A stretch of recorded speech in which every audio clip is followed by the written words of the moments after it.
ఓం శ్రీ మహాగణాధిపతయే నమః. శ్రీమాత్రే నమః. హిందూ సాంప్రదాయాల్లో శ్రావణ మాసానికి ఒక విశిష్టత ఉంది.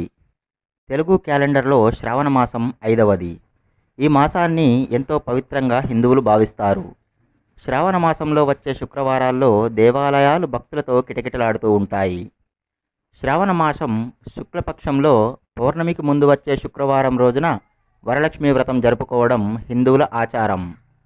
ఈ పండుగని ముఖ్యంగా వివాహం అయినటువంటి మహిళలు నిర్వహిస్తారు.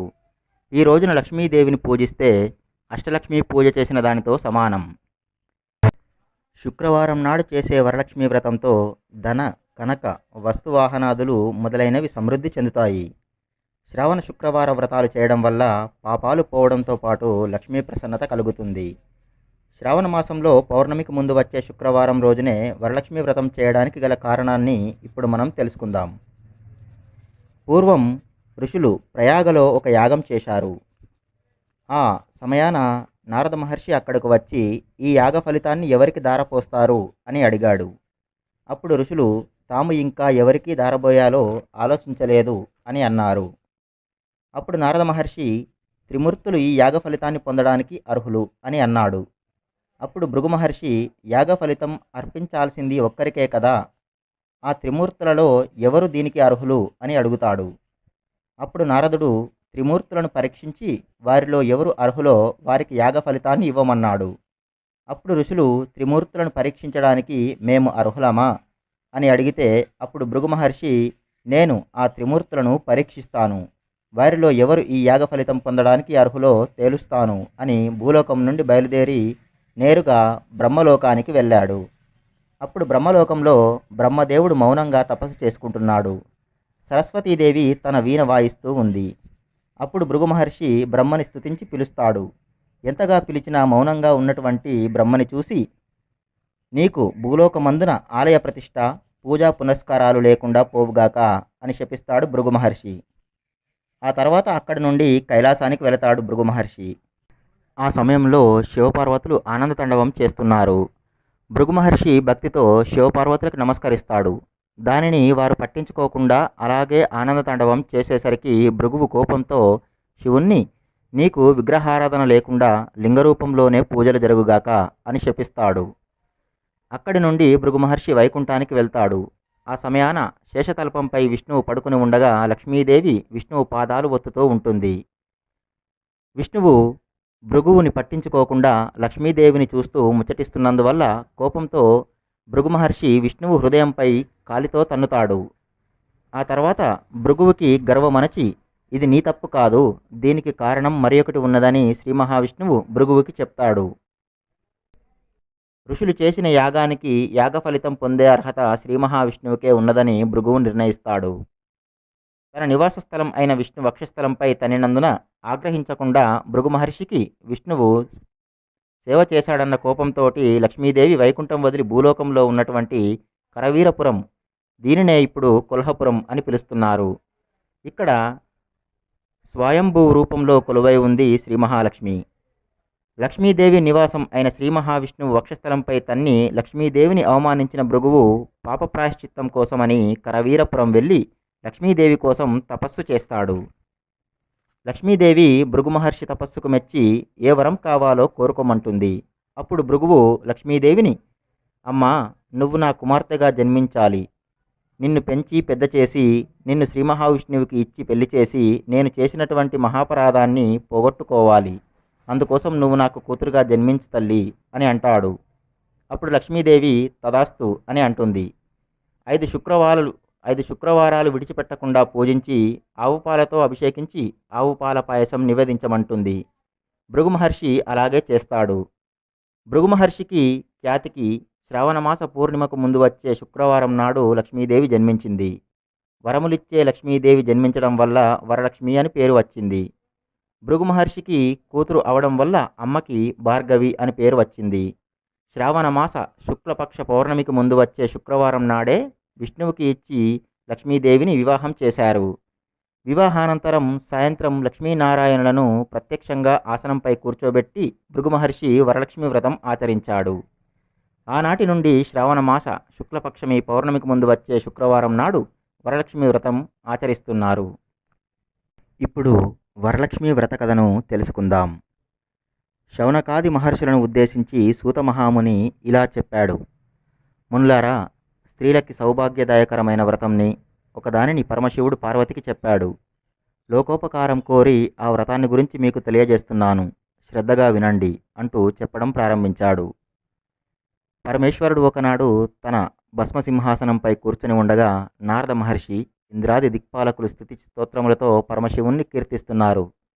ఆ మహత్తర ఆనంద సమయంలో పార్వతీదేవి పరమేశ్వరుని ఉద్దేశించి, నాదా, స్త్రీలు సర్వసౌఖ్యములు పొంది పుత్ర పౌత్రాభివృద్ధి కలుగుటకు తగ్గ ఒక వ్రతాన్ని తెలియజెప్పండి అని అడిగింది.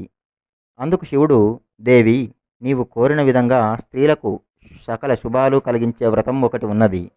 అది ఏ వరలక్ష్మి వ్రతం. దానిని శ్రావణ మాసంలో పౌర్ణమికి ముందు వచ్చే శుక్రవారం నాడు ఆచరించాలని చెప్పాడు.